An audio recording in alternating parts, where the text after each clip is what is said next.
तिकडे जालन्यात आज मुसळधार पावसाची शक्यता आहे। सकाळपासूनच जालन्यात ढगाळ वातावरण आहे। गेल्या 9 दिवसांपासून जिल्ह्यात पावसाची संततधार ही सुरूच आहे।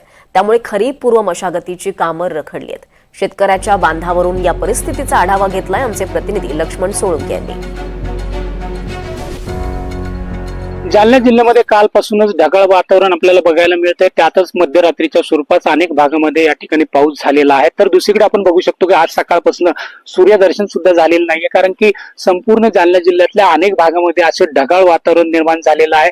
मोठ्या स्वरूपात ढग या संपूर्ण जिल्ह्यावर या ठिकाणी दाटून आलेले आहे। त्यामुळे मोठ्या पावसाची शक्यता वर्तवली जात आहे, कारण की हवामान खात्याने वर्तवलेल्या अंदाजाप्रमाणेच आपल्या जालना जिल्ह्यामध्ये मोठ्या प्रमाणात पाऊस होण्याची शक्यता आहे। त्यातच आपण बघू शकतो की आपण या शेताच्या बांधावर आहोत की ज्या ठिकाणी एका शेतकऱ्याची फक्त नांगरणी झालेली आहे, तर दुसऱ्या शेतकऱ्याने या ठिकाणी या शेतामध्ये नांगरणी न करता डायरेक्ट या ठिकाणी रोटा करून या ठिकाणी मशागतीचं काम हाती घेतलं होतं। मात्र गेल्या 9 दिवसापासून सुरू असलेल्या सततच्या पावसामुळे या ठिकाणी हे मशागतीचं काम सुद्धा आता रखडलेलं आहे। काडी कचरा वेचणं सुद्धा या शेतकऱ्यांना आता या ठिकाणी शक्य नाहीये, कारण की कालपासून आपण जर बघितलं तर अनेक भागामध्ये पाऊस झालेला होता। आताही आपण बघू शकतो की ते समोर जे लिंबाचं झाड दिसतंय त्याच्या समोर जे शेत आहे त्या ठिकाणी पावसाला सुरुवात झालेली आहे।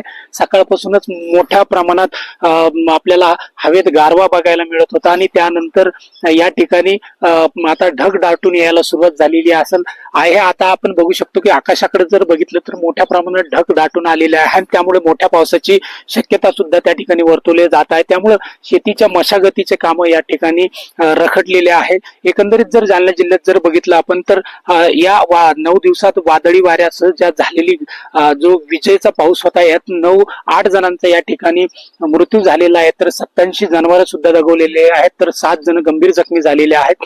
एकंदरीत जर बघितलं तर या वादळी वाऱ्याच्या पावसामुळे जालना जिल्ह्यातल्या अनेक भागामध्ये शेतकऱ्यांचं मोठ्या प्रमाणात नुकसान झालेलं आहे। त्यामुळे एकंदरीत नुकसानीचा आकडा जर बघितला आपण तर 1926 हेक्टरवर या ठिकाणी फळबाग असेल, आंबा असेल, त्याचबरोबर मका असेल आणि उन्हाळी जी बाजरी आहे याचंही मोठ्या प्रमाणात नुकसान झालेलं आहे। त्यामुळे आपण बघू शकतो की आज सुद्धा जालना जिल्ह्यात सकाळपासून ढगाळ वातावरण असल्यामुळे सूर्यदर्शन सुद्धा झालेलं नाहीये। त्यामुळे आजही मोठ्या पावसाची शक्यता या ठिकाणी वर्तवली जात आहे। हवामान खात्याने सांगितल्याप्रमाणे या ठिकाणी मोठा मुसळधार पाऊस होण्याची शक्यता सुद्धा वर्तवली जात आहे।